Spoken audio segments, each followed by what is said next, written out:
BlackJack with RC Boat Bitz upgrades. Let's see how she did.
Hey, Papa. She looks so happy though. Oh. Yeah, she's from the East Wing. She's running around. Yeah. How'd you feel? Everybody okay? Yeah, everybody's doing good. Oh yeah, is it season yet? What? Football season? Has football season started? Boat season? I don't know. Oh no, the football. Okay, this Sunday. Okay, I saw your Raider shirt. I was like, oh. Yeah, Raiders, they got to get rid of their protocol. Yeah. That don't go. Got to take it away. Anybody you got to do? I'd have to take Cowboys. I lived in Denver for 6 years, so I'm like kind of Oh, a Broncos no. guy, but They'll dead to you. That's what the owners don't know what the fuck they're doing. But, Cowboys are good. They got good team. yeah. Enjoy, son. Thanks. You guys take care.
Pretty good on those batteries.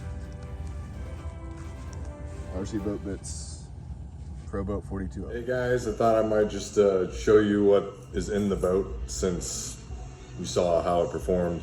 The RC Boat Bitz upgrade contains cooling lines, inlets and outlets, propeller, and the trim tabs. The trim tabs look pretty good. One of them I could do a little better with the way it's mated. It's mated level, it's just a little offset. But it's got a little bit of a walk to it, and I think that might be why it's got that little walk. Otherwise it sticks, it doesn't blow over. It used to blow over every time at full throttle. Let me shut it off here.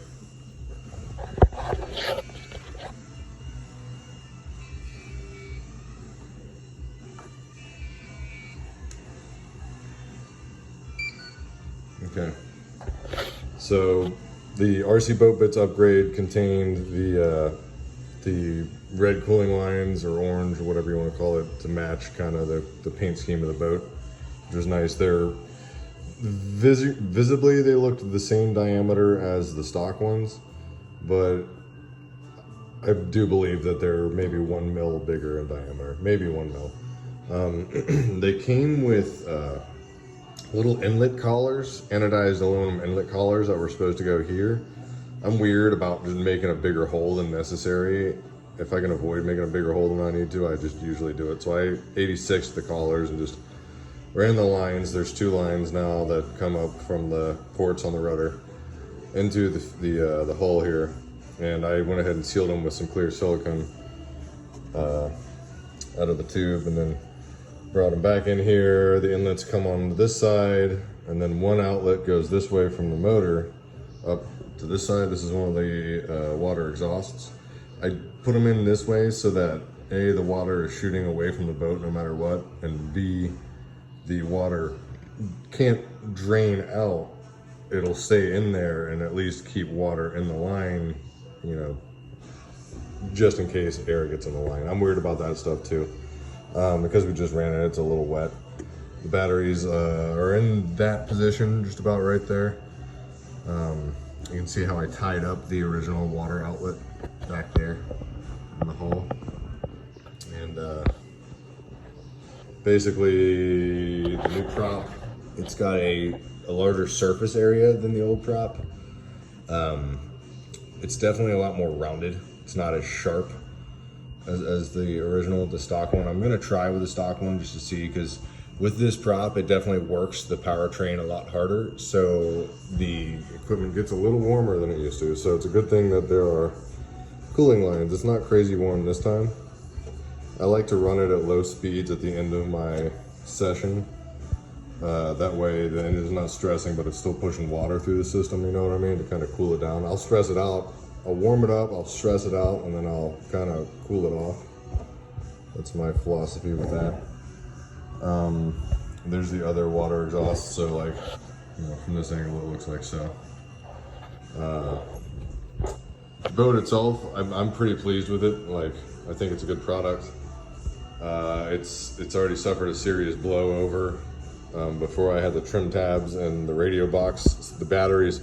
So the boat lifted up like so, and then the aft end of the boat got launched into the water at full speed. So it plunged about 3 feet under the surface and popped back up, but it made the most interesting noise, and I was wondering why it didn't have power when it came back to the surface.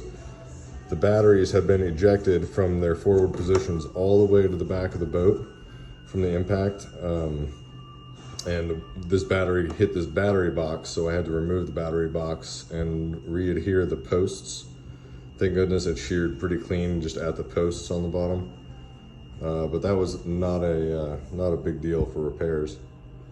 I think that's about it. You know, it's the white paint scheme. I'm pretty pleased with the white paint scheme. I haven't done any serious modifications to the mount or the rudder or anything like that. It's all pretty original. I've had no problems with the servo. I read on forums that some people have problems with the servos locking up. I think if you maintain the boat and you grease it regularly and you keep you keep everything the way it's supposed to be, I think it'll treat you very well. So far it's treated me very well, and I've beaten the hell out of it in the month that I've had it. But that's all I have to say about that. I thought it was a good run. Take care, guys. See you on the next one. I just realized I didn't show you guys the trim tabs, and that was like a big part of the upgrade. So let me show you the trim tabs. So they installed pretty easily. I just put a flat surface between the aft end of the skid, and set the trim tab on the flat surface while I marked the holes, and then installed it accordingly. The first couple of runs, it took some adjustment to find the right angle that didn't create too much drag, but still kept it from blowing over. The way to do that in an accurate fashion is thread the adjustment out of the turnbuckle, thread the turnbuckle all the way in, and then count the threads, count the turns anyway, like 1 half turn, 2 half turns, 3 half turns, 4 half turns, until you get to a point where you know where both trim tabs are at, and then adjust it from there. Add a half turn or take out a half turn. That's really the most effective way to do that. The other one, you can kind of see it's not made perfectly, but it is level. It's a little low. We'll probably buff that out, because I'm not going to add any more holes or change the holes, you know what I mean? Like I said, I'm weird about holes in the boat. All right, anyway guys, again, RC Boat Bitz seems to do all right.